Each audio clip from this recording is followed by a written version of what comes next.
Thank you, Chairman, and I have to agree with my colleagues. This is probably one of the most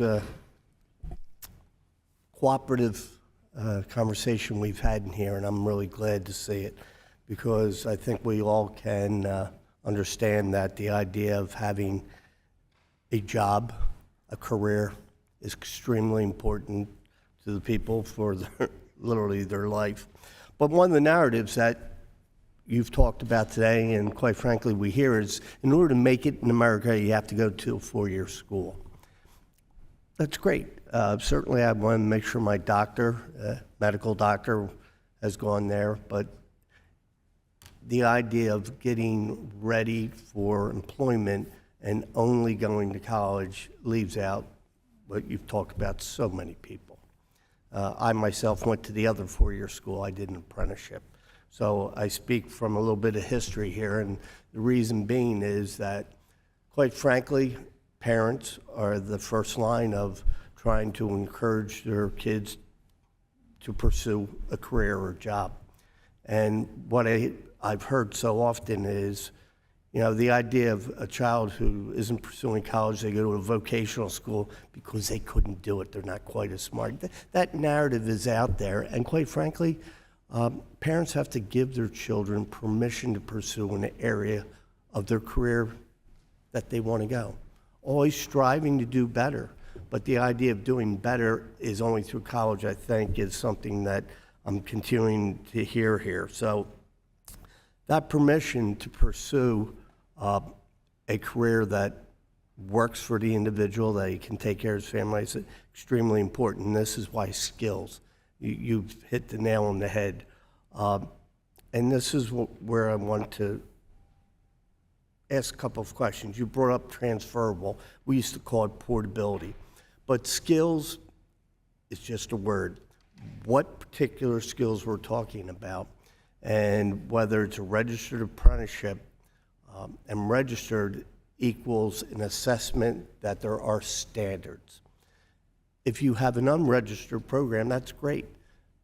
But the difference between those two is when you're trying to describe, you get your first job and it's an apprenticeship program, but if it follows no standard, what does that mean to your next employer if they don't know what it is? And this is the questions I want to pursue, is whether it's an apprenticeship or skills, how do we set those standards? So, Dr. Kimbrough, if you could touch base on that, and how do you fit that into your assessments? Yeah, thank you so much for the question, Congressman Norcross. What I would say is we have right now at LinkedIn a roughly 40,000 skills, a sort of a taxonomy of skills. And so we can see over time how skills are changing, as I mentioned before, which is quite interesting. But we also think about skills in different categories. So there are soft skills that, to use your word, portability or transferability, that go with you through your whole life as you develop them and refine them. So think of communication, management, leadership. These are all skills that are highly sought after in job descriptions.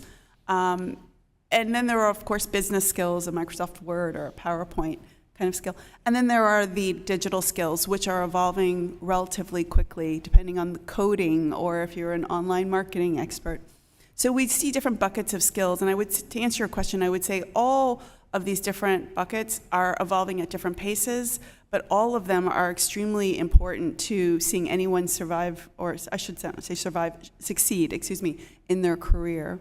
Yeah, and I guess that's one of the challenges is once we describe what the skill set is, did you really do it? Because people like to embellish, and that's always going to be an issue, especially if you're an employer. You're assuming, rightfully or wrong, that what you're telling us is truthful.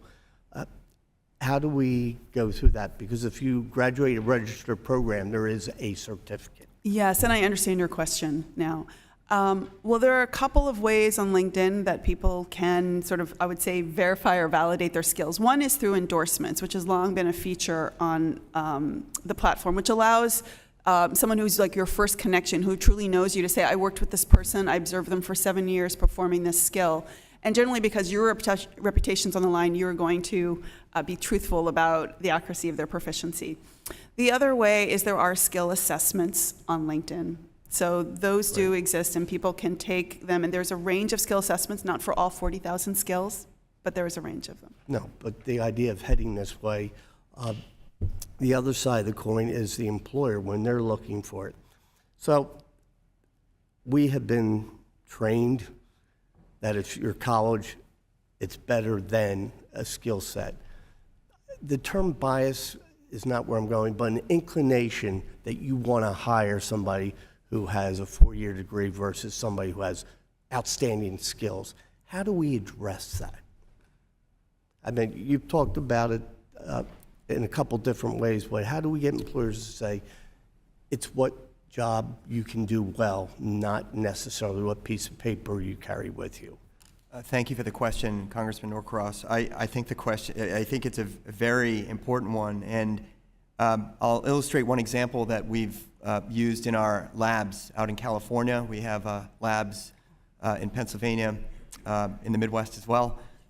We implemented a blind screening process focused specifically on the skills. Of course, the knowledge skill requirements of the role, but also the skills of the candidates. And in parallel with a rotation development. I'm sorry, I'd love to follow up with you offline here. My time is Okay, sure. is ending, so thank you for indulging me. Thank you Yield so back. much